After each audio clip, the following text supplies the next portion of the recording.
बेले बेले स्वप्न रे आपण जो पक्षी मानक देखते से आपण जीवन में घटवाक जाऊथिबा विभिन्न घटना विषय आपण को सूचित करती। तेबे यह मध्य किछि शुभ सूचना थिबा बेले अनेक आगामी भविष्य में आसुथिबा विपद विषय सूचना देथांती।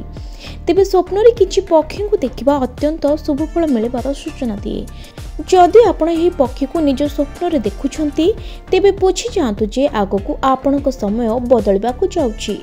शास्त्र अनुसार जदि आपण रात्रिर शेष प्रहर रे ए तीनोटी पक्षी को स्वप्न रे देखुछंती तेबे कुबेर आपणक घरे धन वर्षा करबाकू जाउछंती। आगामी समय व्यवसाय वाणिज्य ठारू आरंभ करी चाकरी पदोन्नतिर जोग फिटुथिबा सूचना दियंती एही तीनोटी पक्षी।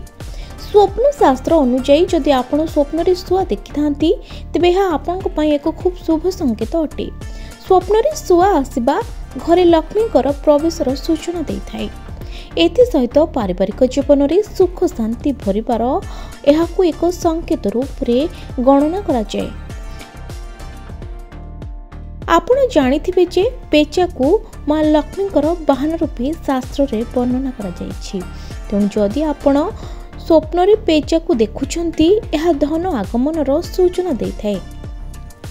रात्रिर शेष प्रहर रे पेचा को स्वप्न रे देखिले बुझी नियंतु जे खूब शीघ्र आपणक पाखकू धन आसबाकू जाउछि। यह अनेक समय गुप्त धन प्राप्तिर मध्य सूचना देइथाय।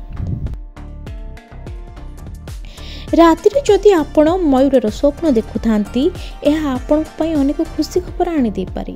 मयूर पदोन्नतिर संकेत दिए अर्थात स्वप्न रे मयूर देखिबा व्यक्ति उन्नति पथ को सुगम करिथाय। जदि आपण स्वप्न रे मयूर देखुछंती तेबे यह आपणक पई लक्ष्य स्थल रे पहुंचीबार एक सुযোগ सृष्टि करे। व्यक्ति विशेष आगामी भविष्य जने सुप्रतिष्ठ व्यक्ति हेबार नै सूचना देइथाय।